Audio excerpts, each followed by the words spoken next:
Live from Fargo and serving you on TV, online, and on the go. This is Valley News Live at 6. Last night, over 150 calls came into police in the FM area complaining about fireworks. But out of all of those calls, only one ticket was given. Valley News Team's crime and safety reporter Bailey Hurley talked with those in the Valley about how effective firework ordinances are and what they want to see changed. Tell me what your favorite part of the fireworks was.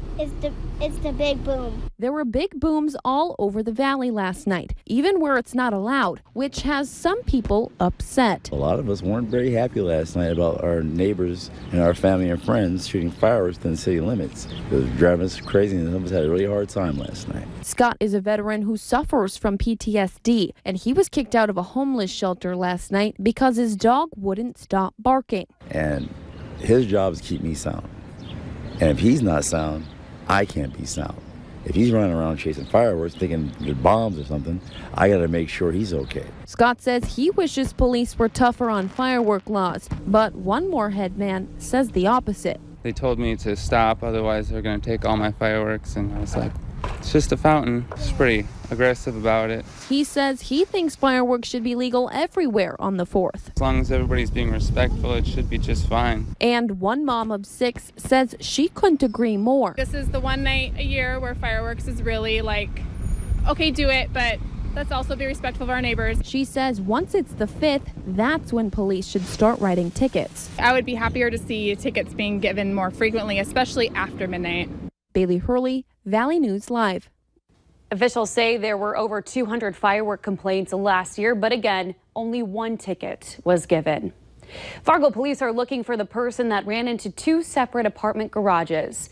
Around 3:15 this afternoon, crews responded to a South Fargo apartment complex on the 5300 block of 30th Avenue South. It was for a report of a vehicle that had crashed into a couple of garages. It does appear a vehicle rammed into 2 garages before taking off.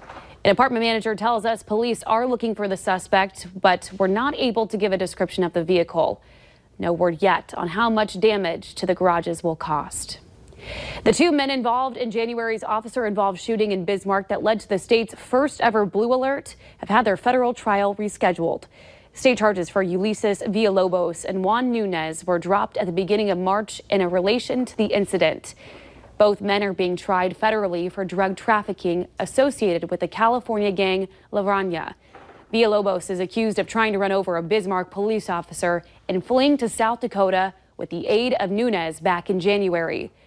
Villalobos and Nunez will have their day in federal court October 16th.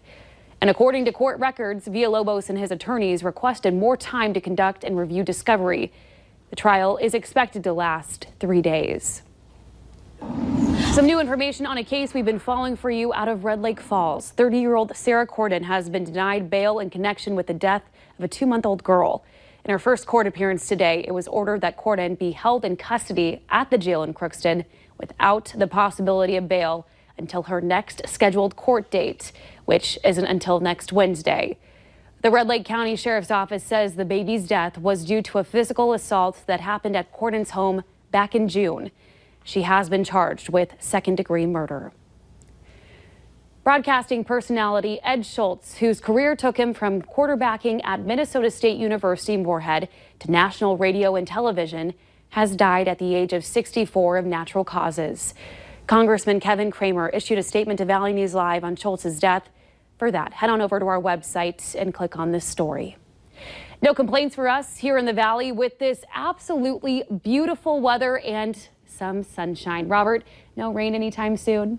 Yeah, as we head through this evening, nice conditions. Tomorrow, another dry day. Things start to change as we head through the weekend, but that's a few days away. Get out there and enjoy this evening. Right now, temperatures very comfortable into the 70s, low humidity, 74 in Bemidji, 77 in Fargo, 78 in the Grand Forks area. Winds generally light. They've been out of the north and northwest. They'll shift around to the southeast as we head towards tomorrow morning and pick up out of the southeast tomorrow afternoon. Some gusty winds tomorrow, gusting over 20 miles per hour at times. But tonight, light winds, hardly a cloud in the sky. And with hardly a cloud in the sky, well, you guessed it, nothing doing in terms of precipitation on the radar. We cool down rather quickly this evening into the low 70s by the 7 and 8 o'clock hour. and into the upper 60s by 9. We bottom out in the 50s again overnight tonight. Another good night to give the AC a break, because you're going to need it as we head through, especially your Saturday. And we'll have the details on that, as well as look at those storm chances over the weekend in just a few minutes. Sounds good. Thanks, Robert. Also, make sure you've got that Valley News Live Storm Team weather app. That way you can keep up with the weather anytime, anywhere. You'll get the latest forecasts and conditions so you can plan your day. Just search VNL Weather in the App Store and then download it for free. A 32-year-old Minnesota woman was killed and 2 others were injured after being struck by large pieces of falling ice in Alaska.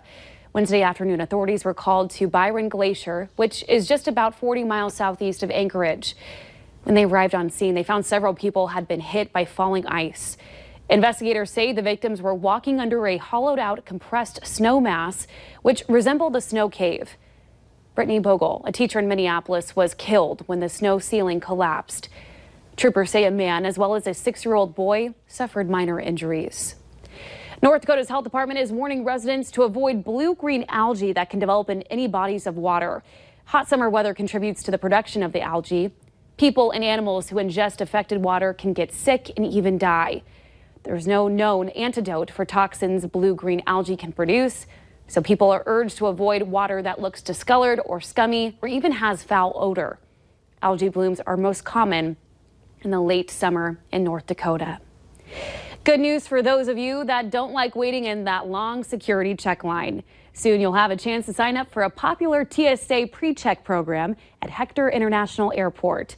Starting Monday, July 9th, you can make appointments to enroll in the program. There is an $85 fee to get the program for 5 years, but if you do complete the process, you won't have to remove your shoes, belts, and some light clothes like sweaters. Applicants must also provide proof of identity and U.S. citizen documentation, something like a U.S. passport or birth certificate and driver's license. Fingerprints will also be collected for a background check. Later on Valley News Live at 6, see and hear the video that has these West Fargo police officers going viral. Up next, we'll tell you why Fargo City officials are also working quickly to demolish rundown homes.